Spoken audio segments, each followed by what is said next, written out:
Naboerne larmer for meget. Undskyld, kan du være lidt mere stille? Det er jeg ked af. Er vi virkelig så høje? Ja, jeg hører musikken tydeligt i min lejlighed. Det var ikke meningen. Vi holder en lille fest. Jeg forstår, det er hyggeligt at feste. Men klokken er allerede sent. Sandt, jeg har ikke kigget på klokken. Den er næsten 11. Det er virkelig sent. Jeg skal tidligt op og på arbejde i morgen. Det vidste jeg ikke, undskyld. Væggene her er meget tynde. Ja, det har jeg også bemærket.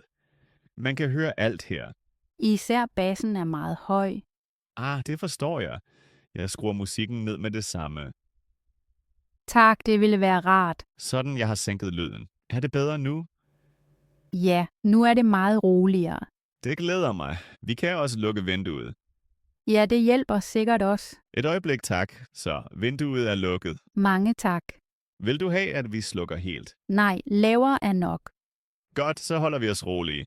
Vi taler også mere stille nu. Det er meget venligt af dig.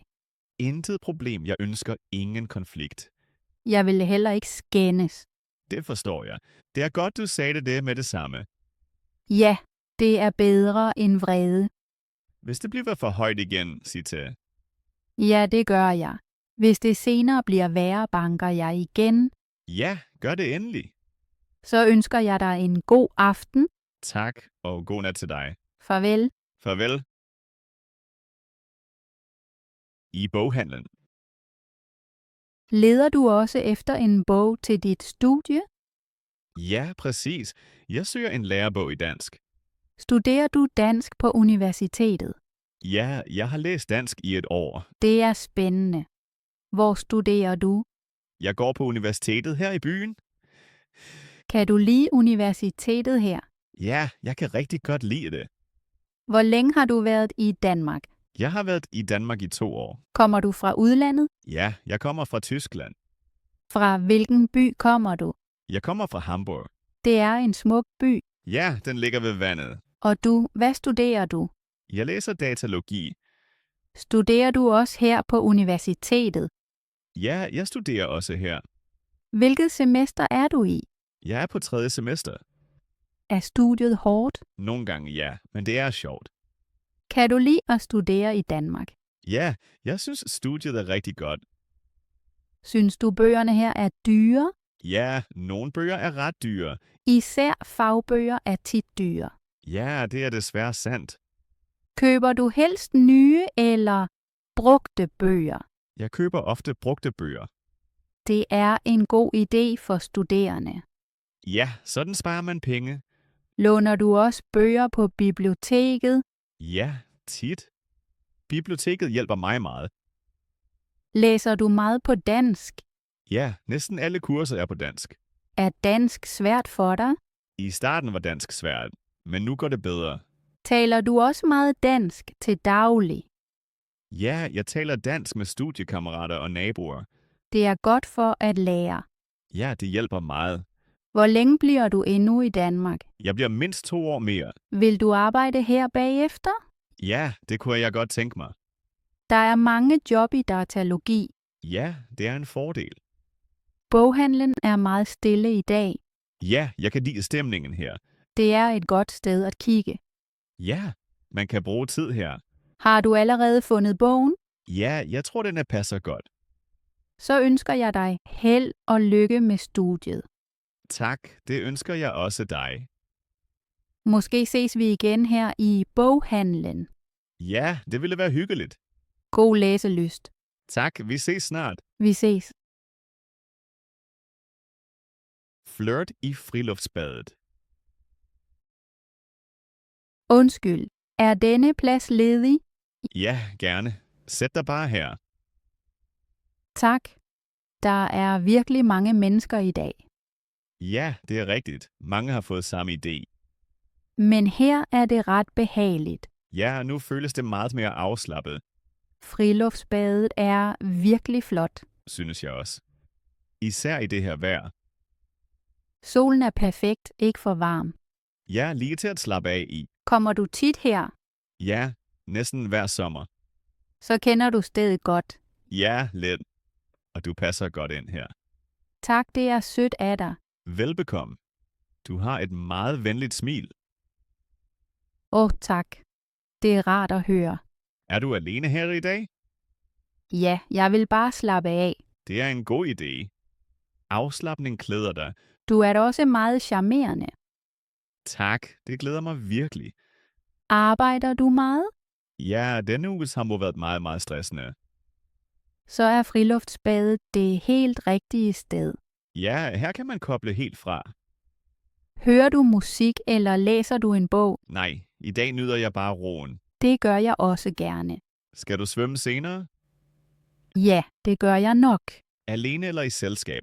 Det kommer an på. Det er sjovere med hyggeligt selskab. Det kan jeg forestille mig. Du svømmer sikkert godt. Ikke perfekt, men jeg prøver gerne. Det synes jeg er sympatisk. Tak.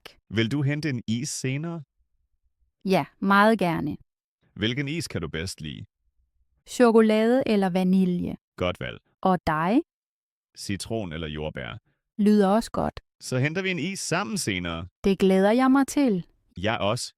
Jeg kan lide friluftsbadet endnu mere nu. Jeg også, siden vi talte sammen. Så bliver vi her lidt endnu. Meget gerne. Nøglen sidder på indersiden. Undskyld, jeg har et problem med min dør. Hvad er der sket? Nøglen sidder på indersiden af låsen. Så kan døren ikke åbnes, vel? Nej, jeg kan ikke komme ind i min lejlighed. Har du prøvet forsigtigt allerede? Ja, men intet bevæger sig. Er der nogen inde i lejligheden? Nej, jeg er alene. Det er selvfølgelig uheldigt. Ja, og min mobil er derinde. Har du en ekstra nøgle? Nej, desværre ikke. Så behøver du nok en låsesmed. Ja, det tænkte jeg også. Skal jeg hjælpe dig med at ringe? Ja, det ville være meget sødt. Du kan vente hos mig imens. Tak, det hjælper meget. Ingen problem, derfor har man naboer. Jeg håber, det tager ikke for lang tid. De kommer som regel hurtigt. Jeg er alligevel lidt nervøs. Det forstår jeg godt. Mange tak for din hjælp. Det var så let. Så venter vi sammen nu. Ja, det gør vi. Glemt aftale. Goddag, det er Sofie Nielsen. Goddag, fru Nielsen. Hvordan kan jeg hjælpe? Jeg ringer angående en aftale. Ja, gerne. Hvad drejer det sig om? Jeg havde en aftale i dag og glemte den. Et øjeblik, jeg tjekker lige. Hvornår var aftalen planlagt? Aftalen var i dag klokken 10 om formiddagen. Ja, jeg kan se den i systemet. Aftalen er desværre allerede forbi. Ja, det beklager jeg meget. Jeg forvekslede dagene. Det sker bare roligt. Mange tak for din forståelse. Kan jeg flytte aftalen? Selvfølgelig, når vi finder en ny tid. Det er meget venligt, tak. Har du tid senere i ugen? Ja, jeg kan torsdag og fredag. Et øjeblik. Torsdag kl. 11 er ledig. Ja, torsdag passer godt. Fint. Jeg skriver dig ind torsdag kl. 11. Perfekt, mange tak. Kom gerne 10 minutter før. Ja, det gør jeg. Har dine gener ændret sig? Nej, alt er det samme. Har du bemærket nye symptomer? Nej, intet nyt. Godt, så er det ny tid nok. Skal jeg tage noget med? Tag venligst dit sundhedskort med. Ja, det har jeg. Rigtig godt. Får jeg en bekræftelse på e-mail? Ja, vi sender straks en mail. Super, så glemmer jeg ikke tiden. En mailpåmindelse hjælper tit. Ja, det er sandt. Vil du også have en sms-påmindelse? Nej, mail er fint. Okay. Har du flere spørgsmål? Nej, det var det hele. Så ønsker vi dig en god dag. Tak for hjælpen og tålmodigheden. Det var så let, fru Nielsen. Farvel. Farvel. Forkert pakke modtaget. Goddag, undskyld mig. Goddag. Hvad er der? Jeg har lige fået en pakke, men den er ikke til mig. Må jeg lige se? Ja, værsgo. Navnet på pakken er et andet. Ja, navnet passer ikke til mig. Bor du i denne bygning? Ja, jeg bor på anden sal. Så har jeg vist taget fejl. Det kan ske. Har du allerede åbnet pakken? Nej, jeg har ikke åbnet den. Det er godt. Hvem er pakken til? Den er til HR. Nielsen i stueetagen. Skal jeg bringe den til ham? Nej, jeg tager den med igen. I orden. Tak fordi du sagde til. Det var så lidt. Forventer du også en pakke i dag? Nej, ikke i dag. Så undskylder jeg for fejlen. Det gør ikke noget. Jeg afleverer pakken det rigtige sted nu. Godt, så ved H. Nielsen besked. Jeg ringer på hos ham med det samme. Tak for forklaringen. Det var så let. Hav en god dag. Tak, i lige måde. Farvel. Farvel.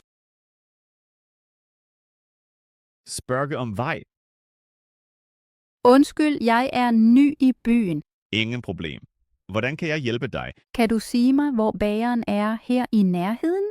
Ja, gerne. Bageren er ikke langt herfra. Det er godt at høre. Du kan nemt gå derhen.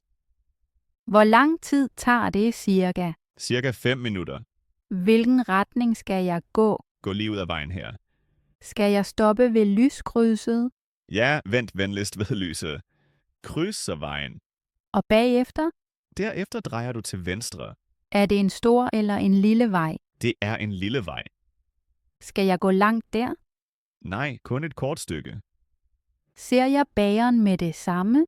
Ja, næsten med det samme. Bageren er på højre side. Ligger den ved siden af en anden butik? Ja, den er lige ved siden af apoteket. Ah, et apotek kan jeg let kende. Præcis, det har et stort grønt kors. Har bageren åbent i dag? Ja, i dag har den åbent til klokken 18. Og om morgenen Om morgenen åbner den klokken 7. kan jeg også få kaffe der? Ja, der kan du få kaffe og kage. Kan man sidde der? Ja, der er et par bord. Det lyder rigtig godt. Mange folk går derhen. Er bageren populær? Ja, især om morgenen. Så prøver jeg bageren med det samme. Det er en god idé. Mange tak for hjælpen. Selv tak. Så går jeg nu? Jeg ønsker dig god appetit. Tak, det er meget venligt. Fortsat god dag. Tak i lige måde. Farvel. Farvel. Forkert mad på restauranten. Undskyld, jeg tror, jeg har fået den forkerte ret. Det beklager jeg. Hvad bestilte du? Jeg bestilte en grøntsagssuppe. Jeg forstår. Hvad fik du i stedet? Jeg fik en suppe med kød. Det er min fejl. Undskyld. Det er okay, det kan ske. Spiser du ikke kød? Nej, jeg spiser ikke kød. Tak for info. Vil du have grøntsagssuppen eller noget andet? Jeg vil gerne have grøntsagssuppen. Meget gerne. Skal jeg bytte retten med det samme? Ja tak, hvis det er muligt. Selvfølgelig. Jeg bringer straks den rigtige suppe. Mange tak. Vil du have noget at drikke imens? Ja, et glas vand, tak. Med eller uden brus? Uden brus, tak. Kommer straks. Her er vandet. Tak for hjælpen. Det var så let. Tager suppen lang tid? Nej, kun et par minutter. Det er fint. Vil du have brød til suppen? Ja tak. Lidt brød ville være dejligt. Intet problem. Her er din grøntsagssuppe. Mange tak. Det ser godt ud. Undskyld igen for fejlen. Intet problem. Nu er alt godt. Smager det? Ja, det smager meget godt. Det glæder mig. Grøntsagerne er friske. Ja, vi koger suppen frisk hver dag. Det kan man mærke. Vil du bestille noget senere? Måske en te. Gerne, sig bare til. Kan du give mig regningen senere? Ja, selvfølgelig. Mange tak. Meget gerne. Offentligt toilet. Nej, undskyld. Jeg tror, jeg er gået forkert. Ja, det her er faktisk herretoilettet. Det er virkelig pinligt. Bare roligt, det sker oftere, end man tror. Jeg ledte bare hurtigt efter et toilet. Skiltene her er heller ikke så tydelige. Jeg var helt i mine egne tanker. Det kender jeg godt. Er her mange mennesker? Nej, lige nu er her ret tomt. Godt, ingen så mig. Bare rolig, jeg siger ingenting. Tak, det er venligt af dig. Vil du vide, hvad der er, hvor dametoilettet er? Ja tak, det ville hjælpe meget. Gå ud og så til højre ned ad gangen. Skal jeg forbi trappen? Ja, døren er lige efter trappen. Okay, så finder jeg den straks. Døren har et rødt skilt. Det overså jeg før. Det sker nemt. Jeg går hellere med det samme. God idé. Endnu en gang undskyld. Virkelig intet problem. Tak for din forståelse. Det var så let. Jeg håber, jeg går rigtigt nu. Ja, nu er du på den rigtige side. Super, tak. Ha' en god dag. I lige måde, farvel.